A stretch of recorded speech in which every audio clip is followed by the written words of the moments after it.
이번 개념은 직설법 플러스 가정법입니다. 한 문장의 직설법과 가정법이 동시에 나오는 게 여러 가지 있을 수 있지만 입시 영어에서는 크게 세 가지가 지배적입니다. 첫 번째, 직설법을 사용하고 이 뒤에 as, if 또는 as, tho를 사용하고 이 뒤에 가정법을 쓰는 경우, 마치 뭐뭐인 것처럼, 실제로 그렇지 않은데 마치 뭐뭐인 것처럼 그렇게 요렇게 앞쪽은 직설법, as if, 뒤쪽은 실제로 그렇지 않은데 마치 뭐뭐인 것처럼 가정법. 두 번째, I wish, 이 녀석이 직설법이에요. 나 이랬으면 좋겠어. 나 이거 바래. 직접 그걸 표현하는 방법이고, 실제로 그렇지 않은데 이 뒤쪽에 부자가 아닌데 부자이기를 바래. 그래서 부자였으면 하는 요 뒷부분이 가정법인 거야. 마지막 세 번째, it's time. 야, 이거 할 시간이야. 현실을 있는 직접 말하는, 야, 이거 할 시간이야. it's time. 그리고 뒤에 가정법을 사용하는 경우, 야, 너 지금 그거 안 하고 있는데 그거 할 시간이야. 안 하고 있는데 그거를 할 시간이야. 그래서 it's time 다음에 가정법. 그래서 이 앞쪽은 직설법에 해당되고 이 뒤쪽은 가정법에 해당되는 직설법 플러스 가정법, 이런 문장 구조가 있어요. 하나만 더요. 이 as if가 나오는 이 문장은 사실은 in fact 이래. 그래서 in fact라고 하는 그러한 표현과 연결되어 있습니다. 두 번째, I wish, 이랬으면 좋겠는데 사실은 그렇지 않아서 안타까워, 유감이야 라고 해서 I wish는 I am sorry, 이 sorry가 미안한 게 아니라 여기서는 안타까운, 유감이 이런 뜻이에요. 그래서 I wish 가정법은 I am sorry와 서로 연관이 있다라는 걸 알면 좀 더 쉬워질 겁니다. 세 가지 한번 들어가 볼게요. 첫 번째, as if. 이 as if 다음에 이거 대신에 as if 대신에 as tho도 같은 말이에요. 이 녀석은 보세요. 우리가 앞에서 if 가정법 할 때 주절에 과거형 조동사가 꼭 나와야 돼 제가 많이 강조했는데, 지금 나오는 이 표현에선 과거형 조동사가 의무가 아니에요. 하도 질문을 해서 그냥 제가 써놓은 겁니다. 이게 왜 could가 없어요? 이게 왜 would가 없어요? 필요하면 써 넣으세요. 그 의미가 필요할 때는 써 넣되, could나 would 조동사 과거형이 의무는 아닙니다. 이 가정법에서 갑니다.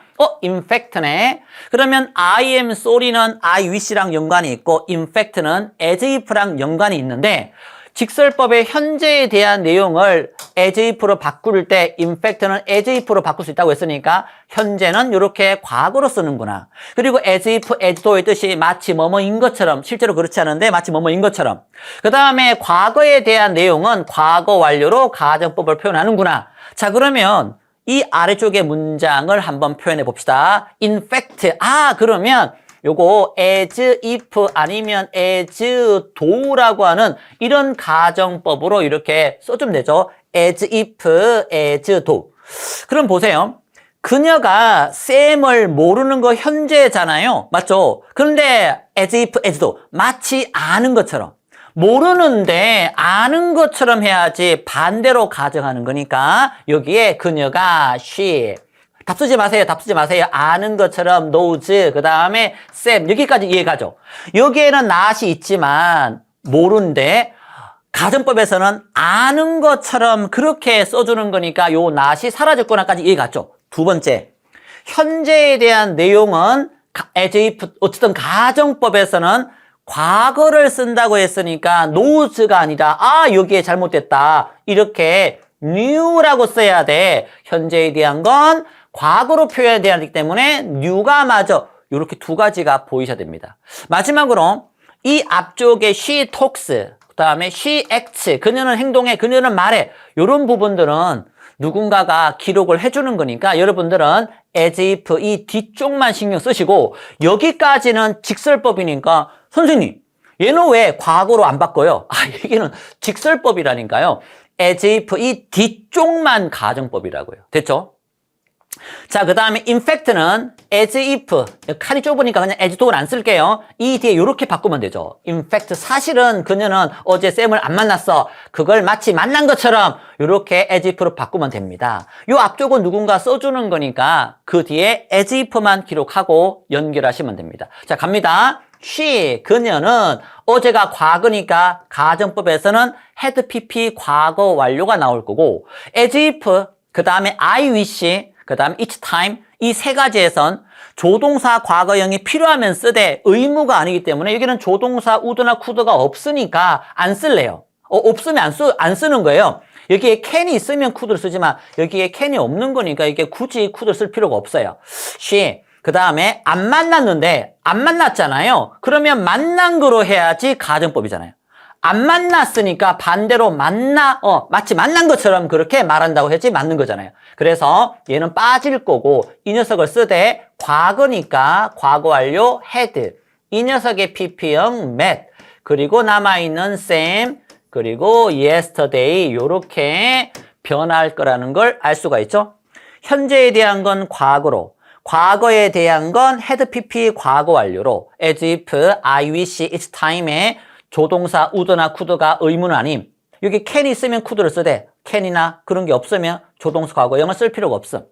마지막 세 번째는 참고요. 선생님, 얘는 as if 다음에 과거가 없는데요. 가정법은 과거와 과거 완료 두 개밖에 없습니다. 가정법은 과거와 과거 완료 두 개밖에 없어요. 그러면 가정법 현재라는 건 없어요. 그럼 이거 잘못된 거냐? 아니요. 그러면 얘는 가정법이 아닌 거라 보시면 되는 거예요. 그 사람은 보이는데 마치 아픈 것처럼 보여. 원래 가정법은 아프지 않은데 아픈 것처럼 보이는 게 가정법이잖아요. 근데 얘는 현재니까 가정법이 아니라니까요. 가정법은 과거랑 과거 완료 두 개밖에 없고 현재는 가정법이 아니에요. 그럼 얘는 뭐예요? 실제로 아픈 거예요. 실제로 아파 보이는 거예요. 아프지 않은데 아픈 것처럼 보이는 거, 이런 게 가정법이잖아요. 얘는 진짜 마치 아픈 것처럼 보여. 그래서 as if 뒤에 가정법이 아니라 직설법을 쓸 수도 있어요. as if 뒤에 가정법이 아니라 요렇게 현재를 사용하면 실제 마치 아픈 것처럼 보여, 이런 의미로 가정법이 아닌 사실적인 표현을 실제 쓸 수 있다는 거 참고하시기 바랍니다. 됐죠? 자, 이번에는 I wish. I wish는 I am sorry와 연결된 거 관련해서 그래서 I'm sorry는 I wish. 그 다음 in fact는 조금 전에 as if랑 연결하면 되죠. 그래서 여기까지 난 바래 이랬으면 좋겠어. 직설법. 이 뒤쪽이 가정법이죠. 현재에 대한 건 과거로, 과거에 대한 건 과거 완료로 표현하고 이 아래쪽에 이 문장을 I'm sorry니까 I wish 가정법, I'm sorry니까 I wish 가정법으로 쓰면 되는구나. 그럼 이 자리가 가정법을 기록을 해야 될 자리입니다. 갑니다. 나는 지금 차가 없는 게 안타까워, 유감이야. 지금 차 필요한데, 급한데 지금. 차가 있으면 좋겠어. 그래서 I wish, 바라는 건 직설법이에요. 있으면 좋겠어. 차가 없는데 있으면 이게 가정법이죠. 그러면 나는 이건 사라지겠죠. 없으니까 있으면 이렇게 가정해야 되는 거잖아요. 그래서 요 have를 쓰되 현재에 대한 가정법이니까 과거를 써야 돼. 그래서 have가 아니야 had야. 이런 게 이제 정리가 되면 되겠죠. 나머지는 그대로 쓰고 마침표. 두 번째, 나는 작년에 집을 사지 않은 거 안타까워, 유감이야. sorry는 이때 미안한 뜻보다는 안타까운, 그 다음에 뭔가 유감인. 그러면 작년에 집을 샀더라면 좋았을 텐데. 그래서 얘는 사라지겠죠. 안 샀는데 샀다라고 가정을 해야 되는가, 반대로 해야 되는 거니까 not이 있으면 사라지고 not이 없으면 넣어야 되고요. 그 다음에 이 by를 쓰되 과거니까 가정법에서는 과거 완료 had pp. had pp 쓰니까 이 by의 pp형 had bought라고 bou. 그 다음에 GHT라고 had bought 쓰면 되겠죠. 남아있는 건 a house, 그 다음에 last year 이렇게 기록을 해주면 이 녀석이 현재에 대한 가정법 과거, 과거에 대한 가정법 had pp 과거 완료. 이렇게 I'm sorry는 I wish. 물론 이 주어가 뭐 I면 I, he면 he 이렇게 바뀌죠. 그 다음에 조금 전에 in fact는 as if, as though로 바뀌는 겁니다. 마지막 세 번째 each time 가정법. 이 time 뒤에 이렇게 주어 과거 시제를 쓰는 경우도 있고요. 주어 should 동사 원형을 쓰는 경우도 있어요. each time은, 요 녀석은 이렇게 두 종류로 씁니다. 둘 다 가정법 과거예요. 이거 해야 될 시간이야. 현재 이거 할 시간이야. 그런데 과거를 왜 써? 가정법이니까요. 야, 현재 잠자러 갈 시간이야. 그런데 왜 과거를 쓰냐고요? 가정법이니까요. 그 다음에 이렇게 과거 대신에 휴동사 원형 써도 너 이거 해야 돼. 그런데 안 하고 있잖아. 그래서 해야 되는데 안 하고 있어. 현재 안 하고 있는 걸 해야 된다라고 가정하는 거죠. 봅시다. each time 뒤에 과거형, each time 뒤에 과거형 대신에 should 동사 원형 이렇게 둘 다 가정법을 쓴다. each time 다음에 그 다음에 이렇게 의미상 주어로 바꾸어서 사용하는 경우도 있는데 이 둘이 많아요. It's time for you to go to bed에서 이 you를 주어를 안 쓰고 이렇게 to 부정사의 의미상 주어로 표현해서 이렇게 표현하는 경우도 있으니까 세 가지 경우. 그래서 얘는 지금 잠자러 안 가고 있으니까 야 잠자러 가야 될 시간이야 라고 현재에 대한 가정을 해서 it's time 주어 과거 시제 it's time 주어 과거 대신에 should 동사 원형 또는 eat for to eat 그 다음에 의미상 주어 for to 부정사 이렇게 세 종류로 표현할 그러한 가정법도 있다는 거. 한 문장의 직설법과 가정법이 동시에 나오는 세 가지 경우에 대해서 정리해 보시기 바랍니다.